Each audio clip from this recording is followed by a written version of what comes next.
Мерекелік дастарханыңызды ерекше етіп жасағыңыз келсе, сәукеле нанын пісіріңіз. Себебі бұл нан дастарханның көркін ашады, көрген адамды таң қалдырмай қоймайды. Қыздар, менің каналыма тіркеліп, қоңыраушаны басып қойды ұмытпаңыздар, себебі мен апта сайын дәл осындай ерекше рецепттермен бөлісемін.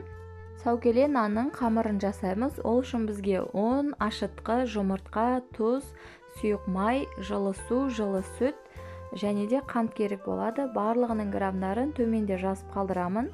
Жылы суға 1 ас қасық қантты салып, үстінен ашытқымызды салып араластырамыз.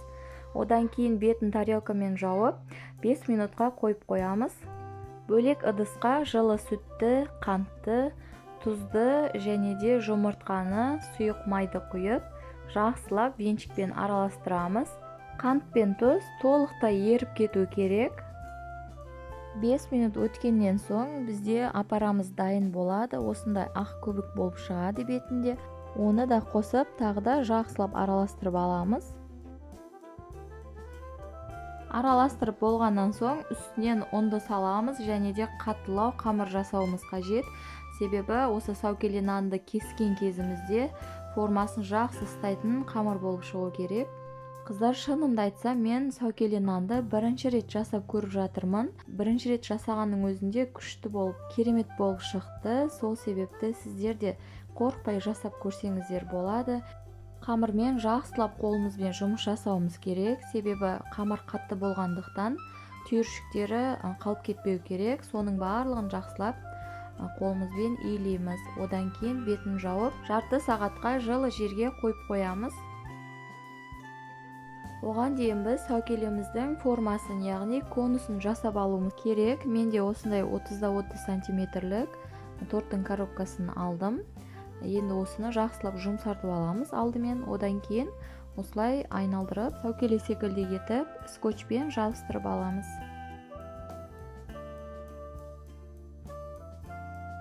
Артық жерлерін кесіп алып тастаймыз. Бетін фольгамен жақсылап осылай орап шығамыз.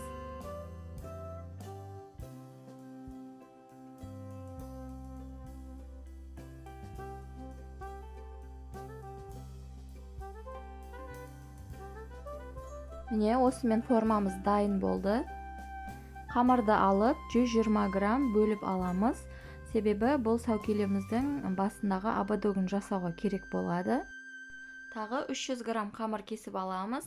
Бұл қамырдан сәукеленің негізін жасаймыз. Біздің қосқан ингредиенттерімізден 2 сәукеле нан шығады. Егер де сіздерге 4 сәукеле нан керек болатын болса, төменде көрсетілген ингредиенттерді 2 есе көбейтіріп жасайсыздар. Қалған қамырдың тағы да бетін жауып қойып қоямыз. Енді 120 граммдық қамырдан сәукелеміздің ободогын жасап аламыз. Осылай лагман секілді созып, 2 бөлікке бөліп, басын жабыстырамыз. Одан кейін қамырды айналдырып, соңғы жағында жабыстырып қоямыз. Бұл қамырды енді бір шетке қоя тұрамыз. Енді сәукелеміздің негізгі қамырын, яғни 300 граммдық қамырды аздап ұн сеуіп, сопақша етіп жайып аламыз. Бірақ ұнды көп сеумеңіздер, қазір жабыстырған кезде дұрыс жабыспай қалады. Қамырды жайып болдық. Енді осындай роликтің көмегінде қамырымызды үстінен бастырып аламыз. Қамыр қалыңдау болғандықтан бізде дұрыс кесілмей қалуы мүмкін. Осылай пышақпен кесіп жібереміз. Одан кейін пергамент қағазына салып алып, жанындағы артық жерлерін алып тастаймыз.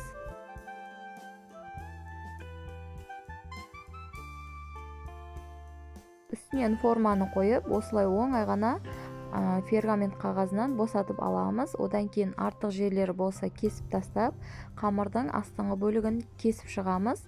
Одан кейін үстіне ободогын жабыстырып шығамыз. Жақсылап жабыстырыңыздар.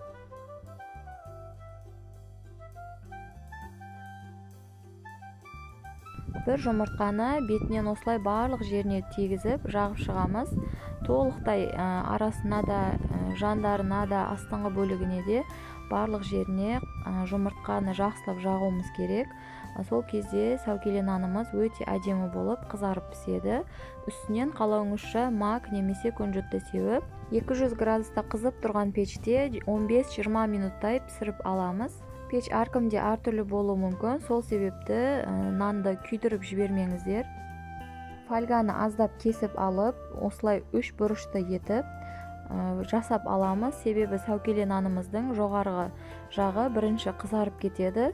Соны бетінен фольгамен жауып қоямыз. Сол кезде қалған жерлері де толықтай қызарып шығатын болады.